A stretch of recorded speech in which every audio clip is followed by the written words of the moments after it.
Hi అండి, good morning. ఈరోజు ఆంధ్రజ్యోతి ప్రధాన శీర్షిక చూసినట్టయితే 15,000 పోలీస్ ఉద్యోగాలు త్వరలోనే నోటిఫికేషన్, ఏడాదిలోగా 2 లక్షల ఉద్యోగాలు భర్తీ చేస్తాం అని ఈరోజైతే ఆంధ్రజ్యోతి ప్రధాన శీర్షిక అయితే ఇవ్వడం జరిగింది. అయితే ఎవరైతే కాంపిటేటివ్ ఎగ్జామ్కి ప్రిపేర్ అవుతున్నారో వారందరికీ కూడా నోటిఫికేషన్ల సమయం అయితే ఆసన్నమైందండి. నోటిఫికేషన్ల సమయం అనేది ఆసన్నం అవుతుంది కాబట్టి మీ యొక్క ప్రిపరేషన్ని మీరు మెల్లగా స్టార్ట్ చేయండి. ఎందుకంటే కంపల్సరీ ఈ రోజు కానీ రేపు కానీ గ్రూప్ 1 నోటిఫికేషన్ రావచ్చు. అదేవిధంగా ఈ వారం రోజులలో గ్రూప్ 4 రిజల్ట్ ఇవ్వచ్చు. అదేవిధంగా కొత్త నోటిఫికేషన్లు కూడా వచ్చే సమయం ఆసన్నమైంది కాబట్టి మీ యొక్క ప్రిపరేషన్ని ఆ పోలీసు ఉద్యోగాల వైపు చదివే వాళ్ళు పోలీసు ఉద్యోగాల వైపు, అదేవిధంగా టీఎస్పీఎస్సీ వైపు చదివే వాళ్ళు టీఎస్పీఎస్సీ వైపు మీ యొక్క ప్రిపరేషన్ అయితే కొనసాగించండి. చూడండి, త్వరలోనే 15,000 పోలీస్ ఉద్యోగ నియామకాలకు నోటిఫికేషన్ విడుదల చేస్తామని సీఎం రేవంత్ రెడ్డి ప్రకటించారు.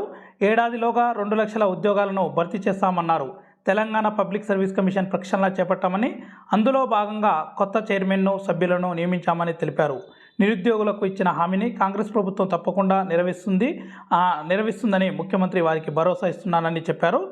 రాష్ట్రంలో కొత్తగా నియమితులైన 6,956 మంది స్టాఫ్ నర్సులకు బుధవారం ఎల్బీ స్టేడియంలో నియామక పత్రాలు కూడా ఇవ్వడం జరిగింది. అయితే నిన్న మనకు 6,956 మంది స్టాఫ్ నర్సు కూడా వాళ్ళకి అపార్ట్మెంట్ ఆర్డర్స్ అయితే ఇవ్వడం జరిగింది. అదేవిధంగా హోంగార్డుల నోటిఫికేషన్ కూడా త్వరలోనే అని కూడా నిన్న మనకు గౌరవ ముఖ్యమంత్రి గారు నిన్న అయితే చెప్పడం జరిగింది.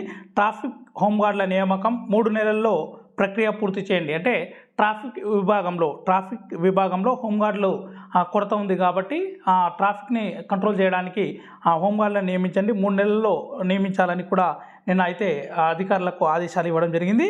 ఆలోగా ఇతర విభాగాల్లోని వారిని వాడుకోండి. రద్దీ టైంలో ల్యాండ్ ఆర్డర్ పోలీసులను ట్రాఫిక్ నిర్వహణపై ప్రణాళిక రూపొందించండి అని నిన్నైతే సీఎం రేవంత్ రెడ్డి గారు అయితే నిన్న చెప్పడం జరిగింది.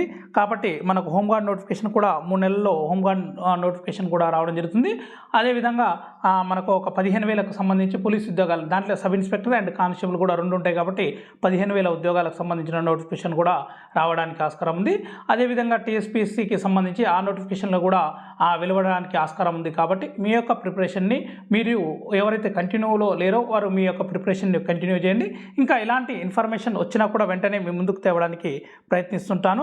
ఇంకా ఎవరైనా మా ఛానల్ని ఇంతవరకు సబ్స్క్రైబ్ చేసుకునే వారు ఉన్నట్టయితే సబ్స్క్రైబ్ చేసుకోండి. మీరు సబ్స్క్రైబ్ చేసుకోవడం ద్వారా మా నుంచి మరింత సమాచారం మీకు రావడం జరుగుతుంది. Okay, thank you for watching my videos.